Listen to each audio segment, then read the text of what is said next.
Jeshi la Marekani kupitia kamandi kuu ya Marekani kwa Mashariki ya Kati CENTCOM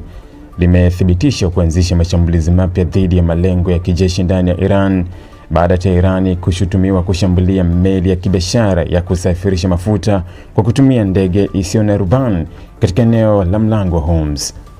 Katika taarifa yake, CENTCOM ilisema kuwa Iran ilikuwa imepewa nafasi ya kuheshimu makubaliano ya kusitisha mapigano yaliyokuwa yamefikiwa kati ya pande hizo mbili, lakini ilichagua kutoyazingatia kwa kuendelea na kile Marekani imekiita mashambulizi dhidi ya meli za biashara zinazopita katika njia muhimu ya kimataifa ya usafirishaji wa mafuta.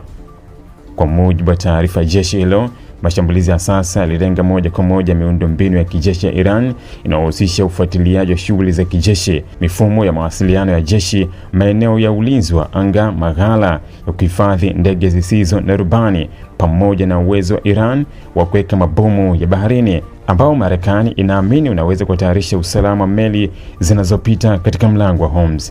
CENTCOM inaeleza kuwa hatua hiyo ni sehemu ya operesheni ya kujibu kile ilichokiita uchokozi unaoendelea wa Iran dhidi ya usafiri wa biashara ya baharini, ikisema kuwa vikosi vya Marekani vitaendelea kulinda uhuru wa usafiri katika njia hiyo muhimu ya kimataifa.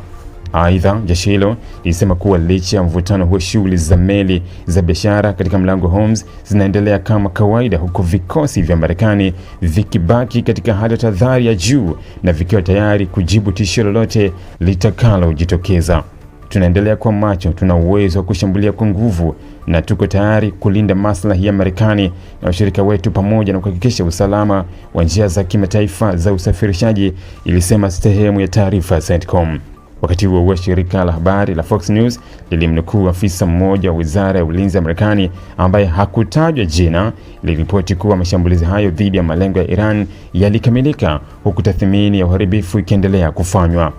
Kwa mujibu wa afisa huyo, operesheni hiyo ilifanyika baada ya drones ya Iran kushambulia mapema Jumamosi meli ya mafuta iliyokuwa ikipeperusha bendera ya Panama, tukio ambalo Marekani ililitaja kuwa ni mwendelezo wa mashambulizi ya Iran dhidi ya usafiri wa biashara katika eneo la Ghuba.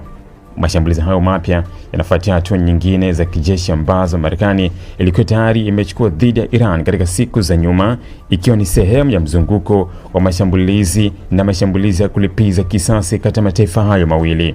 Shirika la utangazaji la taifa la nchi hiyo lilithibitisha kusikika kwa milipuko katika mji wa Sirik ulioko kusini mwa Iran karibu na mwambao wa Ghuba ya Oman. Hata hivyo, halikutoa maelezo kuhusu chanzo cha milipuko hiyo wala kiwango cha uharibifu uliotokea. Mpaka sasa Iran haijatoa taarifa rasmi kuhusu madai ya Marekani kwamba mashambulizi hayo yaliharibu miundombinu ya kijeshi, wala hajathibitisha ikiwa maeneo yaliyolengwa yalikuwa ya kijeshi kama ilivyodaiwa na Pentagon. Kuongezeka kwa mashambulizi haya kunaashiria kuendelea kwa kuzorota kwa hali ya usalama katika eneo la Mashariki ya Kati, hasa katika Mlango wa Hormuz ambao unapitisha sehemu kubwa ya mafuta yanayosafirishwa duniani. Wachambuzi wa masuala ya usalama wanaonya kuwa kuendelea kwa mashambulizi ya kulipizana kisasi kati ya Marekani na Iran